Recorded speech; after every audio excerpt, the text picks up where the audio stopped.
Hello student, welcome to Allied and today we will discuss about the respiration topic. Okay, respiration, what is the meaning and the process of respiration, which is our topic of class 10.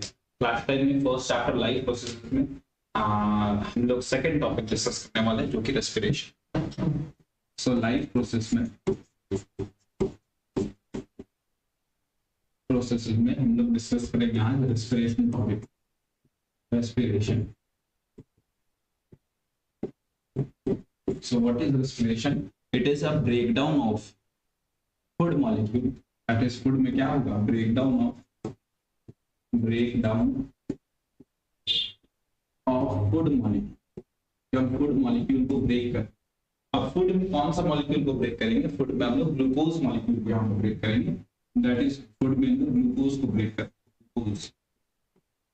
Breakdown of food, that is glucose, into energy molecule.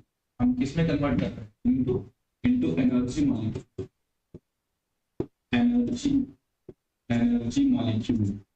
Energy molecule में energy molecule किसको बोलेंगे? हम लोग यहाँ ATP को energy molecule बोल रहे हैं. एटीपी का फुल फॉर्म है एडिनोसिन ट्राइफॉस्फेट. ये energy currency of the cell होते हैं. But this process will take place in the presence of oxygen, क्योंकि ये ऑक्सीडेशन प्रोसेस है, मतलब कि ऑक्सीजन के प्रेजेंस में ये रिएक्शन हो रहा है. Glucose is converted into energy molecule जो कि एटीपी है. बट ये सारा प्रोसेस हो कहाँ रहा है? सेल के अंदर हो रहा है. तो हम ये समझा रहे हैं रेस्पिरेशन का मतलब है कि हम फूड मॉलिक्यूल को ब्रेक कर रहे हैं in the energy in the presence of oxygen. अब ये बता रहे हैं कॉन्सेप्ट की कहाँ से स्टार्ट हो रहा है. For example this is a cell. Trillions of cell present है हम लोग के बॉडी में. ट्रिलियंस ऑफ सेल हम लोग का बॉडी में, बॉडी जो है वो ट्रिलियंस ऑफ सेल का है. अब बॉडी के सेल में क्या एंटर करेगा? ग्लूकोज मॉलिक्यूल एंटर करेगा. बट ये कहाँ से एंटर कर रहा है?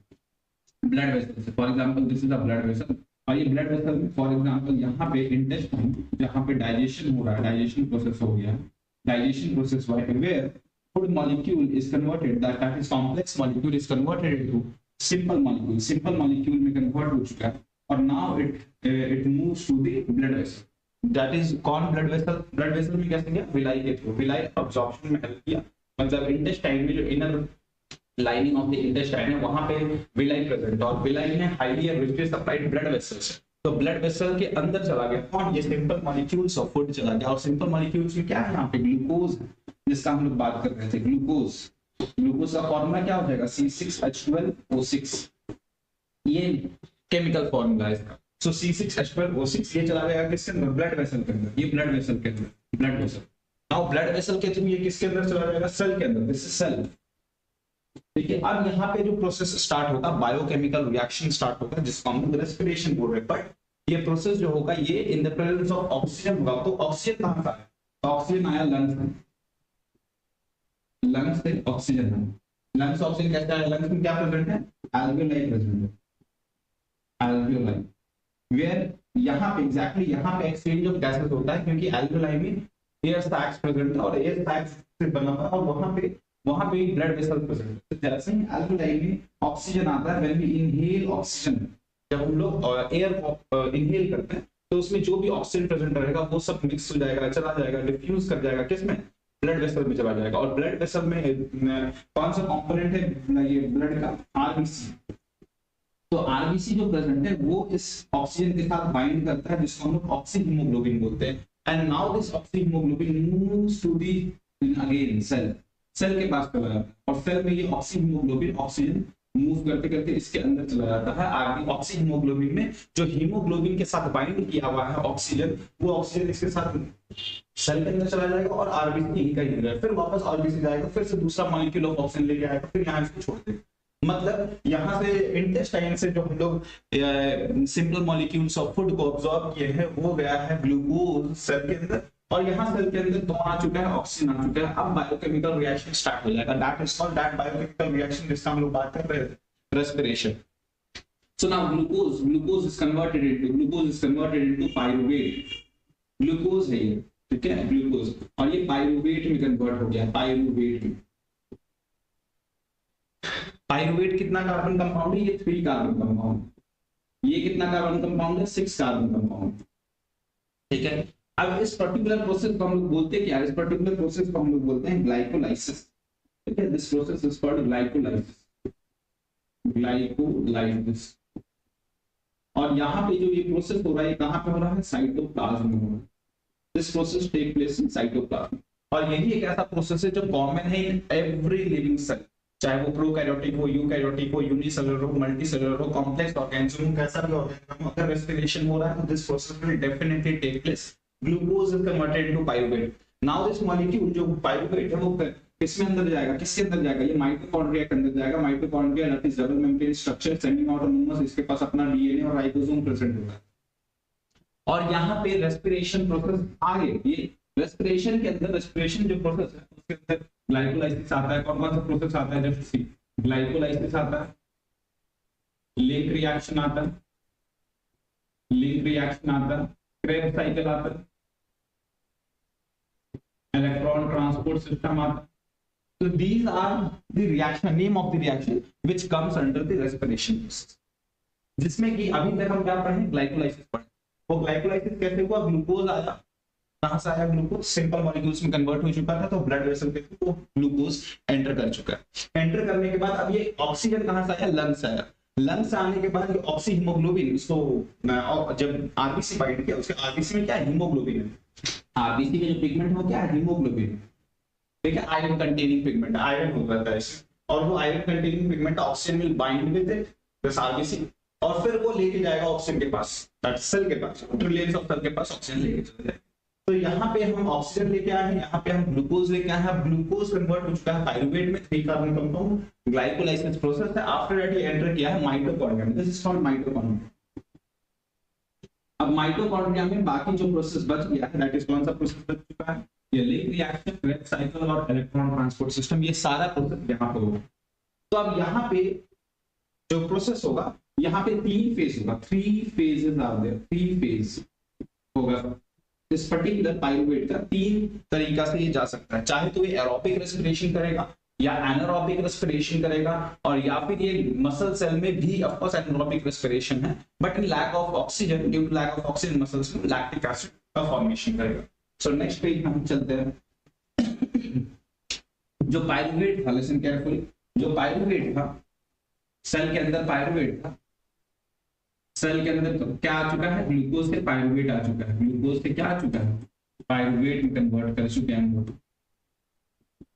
अब ये पाइरुवेट जो कन्वर्ट होगा, दैट इज 3 कार्बन कंपाउंड, ये किसमें कन्वर्ट होगा, ये कन्वर्ट होगा in mitochondria, in mitochondria. Mitochondria में किसमें कन्वर्ट होगा, पाइरुवेट से ये CO2 में कन्वर्ट होगा, ये H2O में कन्वर्ट होगा, और ये प्लस एनर्जी हमको मॉलिक्यूल दे देगा। ये एनर्जी जो मॉलिक्यूल है, ये एनर्जी वो असली में ATP है। कितना एनर्जी देगा, ये 38 ATP हमको दे देगा। ये कब होगा, जब एरोबिक रेस्पिरेशन होगा, तब होगा जब एरोबिक रेस्पिरेशन, मतलब इन प्रेजेंस ऑफ ऑक्सीजन ये काम हो रहा है, इन प्रेजेंस ऑफ ऑक्सीजन ये काम हो रहा है, तो हम बोलेंगे हाँ यहाँ पे एरोबिक रेस्पिरेशन, क्योंकि इन प्रेजेंस ऑफ ऑक्सीजन हो रहा है। बट अगर यही काम इन एब्सेंस ऑफ ऑक्सीजन होता है, for example in absence of oxygen होता है, एब्सेंस ऑफ ऑक्सीजन होता है, वेट,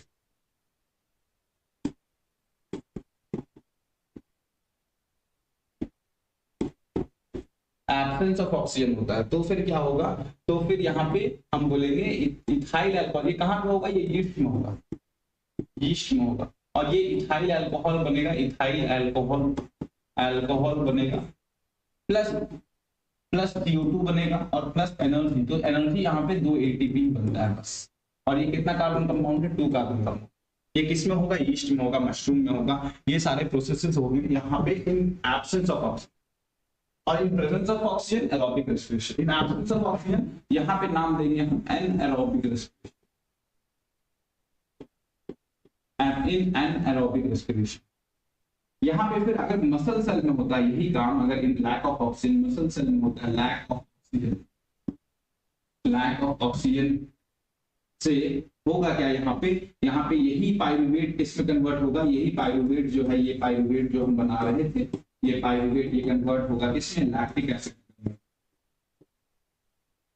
लैक्टिक एसिड में कन्वर्ट होगा, प्लस एनर्जी। तो ये लैक्टिक एसिड 3 कार्बन, ये याद रखना।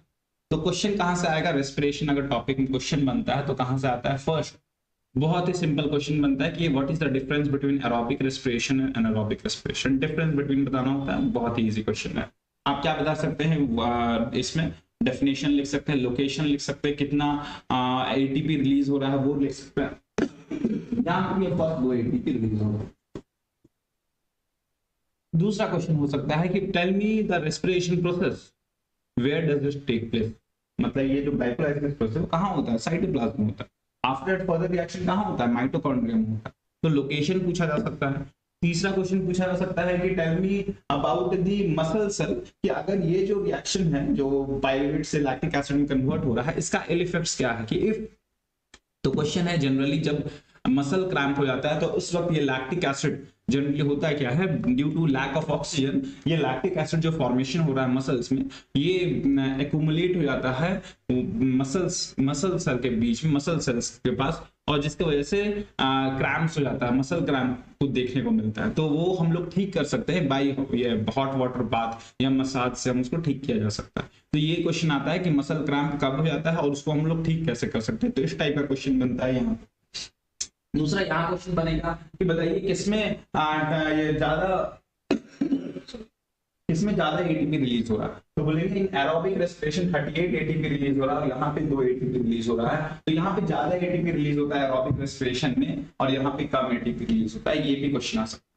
तो these are all question which can be asked. और हाँ, एटीपी जो होता है ना, एनर्जी मॉलिक्यूल तो है, बट कब एटीपी रिलीज होता है, जब यही एटीपी टूटता है मतलब ब्रेक होता है, ADP plus inorganic phosphate plus energy, तो इसलिए ये एनर्जी, ठीक है, ये एनर्जी है जो हम लोग को रिलीज हो रहा है एनर्जी। तो एनर्जी हमको क्योंकि यहाँ पे 3 फॉस्फेट ना, 3 ट्राई फॉस्फेट, वहां पे जो बॉन्ड टूटता है ना, तब जाके एनर्जी रिलीज होता है। तो एटीपी है energy currency of the cell. But जब इस एटीपी को भी फर्दर हम लोग ब्रेक डाउन करेंगे, एटीपी प्लस इनऑर्गेनिक फॉस्फेट, तब ये जाके हम लोग को मिलेगा।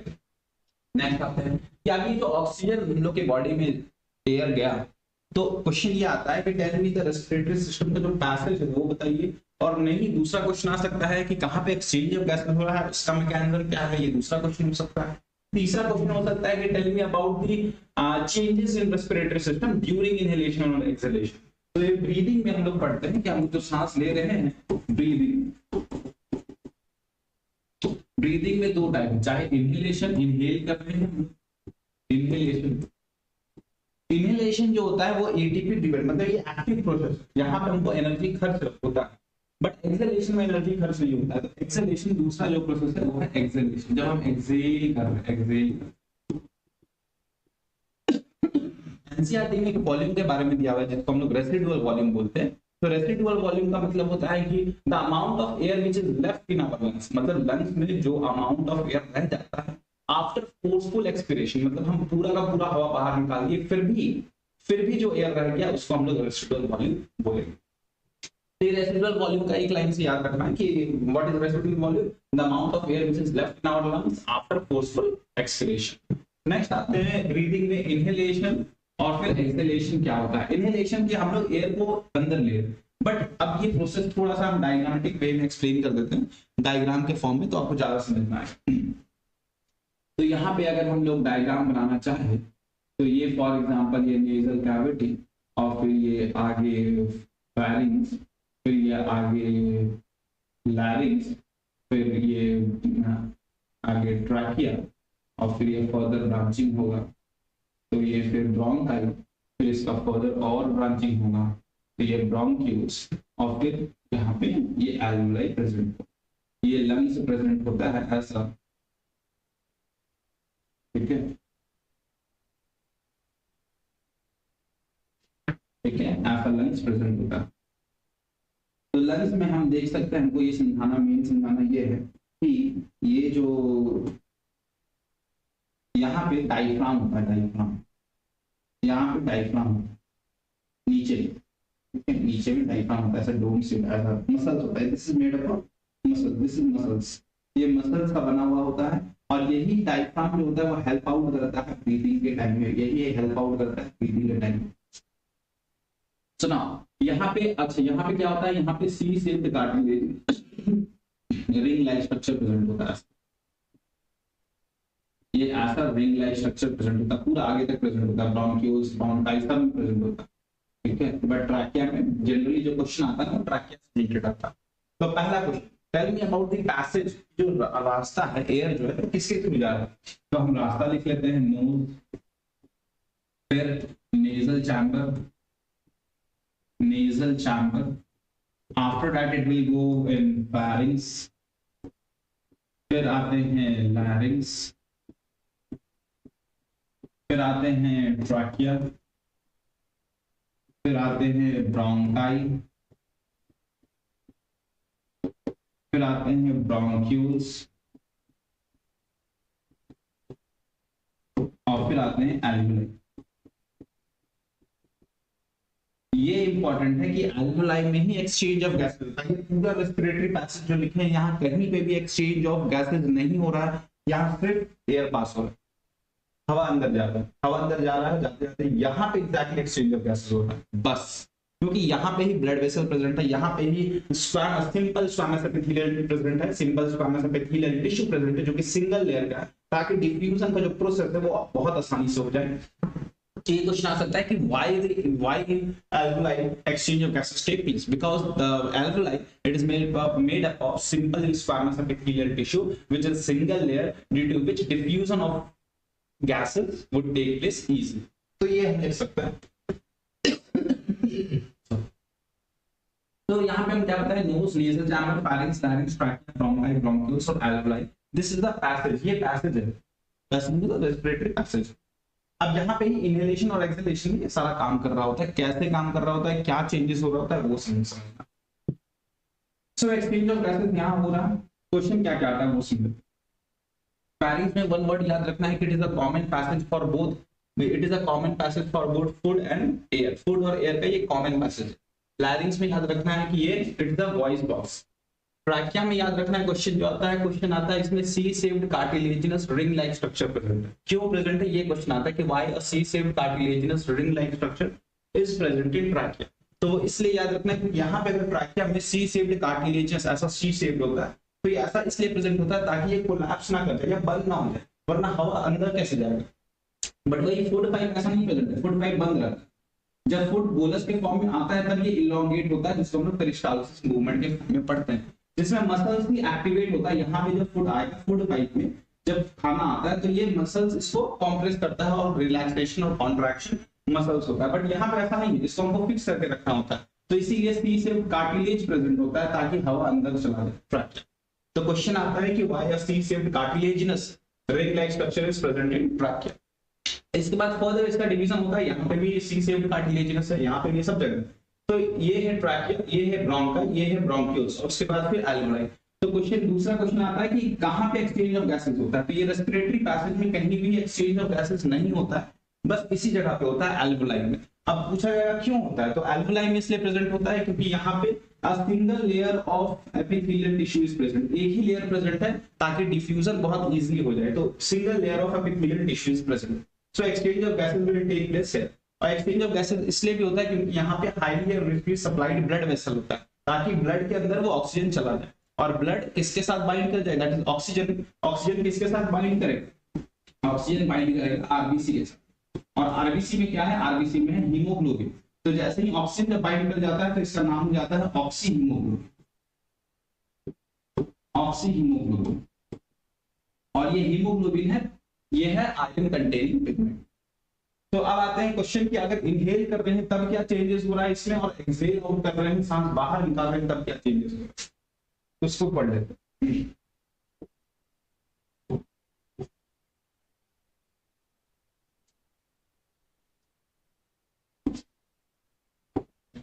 ओके, सो इनहेलेशन में क्या क्या चेंजेस हो रहा है ये हम देखेंगे। तो यहाँ पर रिब गेज जो प्रेजेंट है, रिब गेज ऐसे रिब गेज प्रेजेंट है। तो क्वेश्चन आता है कि what are the changes during inhalation and what are the changes in respiratory system. ये रेस्पिरेटरी सिस्टम बनाए हैं, तो इनहेलेशन में क्या चेंजेस हो रहा है और एक्सहेलेशन में क्या चेंजेस हो रहा है। तो रिब गेज में, रिब गेज जो है वो जब भी सांस अंदर लेंगे हम लोग, तो रिब गेज वो अपवर्ड मूव करेगा, रिब गेज जो है वो अपवर्ड मूव करेगा, अपवर्ड मूवमेंट शो करेगा, और आउटवर्ड मूवमेंट शो करेगा, बाहर जाएगा और ऊपर की ओर उठेगा थोड़ा सा और बाहर की ओर उठेगा, तो उसको बोलेंगे upward and inward movement rib cage take place. दूसरा चेंजेस होगा thoracic cavity. Thoracic cavity, thoracic cavity जो होता है, कैविटी का मतलब स्पेस, यहाँ का जो स्पेस है, तो हवा जैसे ही अंदर आएगा तो यहाँ का स्पेस बढ़ जाएगा, तो थोरासिक कैविटी या फिर थोरासिक वॉल्यूम भी लिख सकते हैं, वो इंक्रीज हो जाएगा। और तीसरा नंबर, यहाँ पे जो डायफ्राम बनाए हैं, ये जो मसल है इसको डायफ्राम बोलते हैं, डायफ्राम, PHRAGM, डायफ्राम। तो ये एक मसल है जो कि लंग्स को होल्ड करके रखता है, ताकि सांस जब अंदर आए तो इसको पकड़ा हुआ है, और जैसे ही हवा बाहर निकल रहा है तो ये मसल्स ही हेल्प आउट करेगा। अगर ये मसल्स किसी वजह से टूट गया, एक्सीडेंट की वजह से टूट गया, तो इस इंसान को सांस लेने में बहुत दिक्कत होगा या नहीं ले पाएगा, वो नहीं ले पाएगा और उसका डेथ हो जाएगा। तो ये मसल्स बहुत इंपॉर्टेंट रोल प्ले करता है ड्यूरिंग इनहेलेशन और एक्सहेलेशन। तो क्वेश्चन ये आता है कि इनहेलेशन में डायफ्राम का चेंजेस क्या है। तो जैसे ही हवा अंदर आएगा तो डायफ्राम जो होता है वो फ्लैट हो जाता है। तो क्वेश्चन ये तीन याद रखना है, रिब केज के बारे में, थोरासिक कैविटी के बारे में, और एक डायफ्राम के बारे में। फिर डायफ्राम जो होता है आफ्टर दैट नेक्स्ट आते हैं यहाँ पे एक्सहेलेशन। अब एक्सहेलेशन में क्या क्या चेंजेस हुआ, जब लोग सांस बाहर निकालते हैं, इनहेलेशन में ये बायोकेमिकल रिएक्शन जो है वो, मतलब ऑफ कोर्स ये नॉट बायोकेमिकल बोलेंगे, it is a mechanical process. ये जो ब्रीदिंग है ना, ये एक मैकेनिकल प्रोसेस है, बट इनहेलेशन के दौरान एटीपी खर्च होता है, एक्टिव प्रोसेस है। तो हम इनहेलेशन को हम एक्टिव प्रोसेस, इसको हम बोल सकते हैं कि ये एक एक्टिव प्रोसेस है, क्योंकि यहाँ पे एटीपी लगता है। इन एक्सहेलेशन में कोई एटीपी नहीं लगता, कोई एनर्जी खर्च नहीं होता। बट ब्रीदिंग क्या है, ब्रीदिंग एक mechanical process, mechanical process. Exhalation के दौरान, एक्सहेलेशन में क्या क्या चेंजेस हो रहा है, रिब केज में, रिब केज में क्या क्या चेंजेस हो रहा है, रिब केज में चेंजेस हो रहा है, ये जब लोग सांस बाहर निकाल रहे हैं तो ये इनवर्ड मूवमेंट कर रहा है, इनवर्ड और डाउनवर्ड मूवमेंट कर रहा है, डाउनवर्ड। और नेक्स्ट थोरासिक वॉल्यूम या थोरासिक कैविटी जो है, थोरासिक कैविटी जो है या वॉल्यूम, वो डिक्रीज करेगा, क्योंकि सांस बाहर जा रहा है, हवा बाहर जा रहा है। जब हवा बाहर जा रहा है तो ये कम होगा, ये इसका अंदर कैविटी जो जगह है, जो स्पेस है, वो कम हो जाएगा, थोरासिक कैविटी डिक्रीज है। और तीसरा नंबर, ये जो ये डायफ्राम है वो ओरिजिनल शेप में आ जाए, ओरिजिनल शेप में आ जाए। ठीक है, ओरिजिनल शेप मतलब ये कैसा शेप का है, डोम शेप का, डोम शेप। तो ये सब क्वेश्चन आ सकता है बिल्कुल, इनहेलेशन और एक्सहेलेशन के दौरान क्या क्या चेंजेस है। तो आई थिंक आज के लिए इतना ही रहने देते हैं, नेक्स्ट क्लास में इससे आगे हम लोग पढ़ेंगे। Thank you.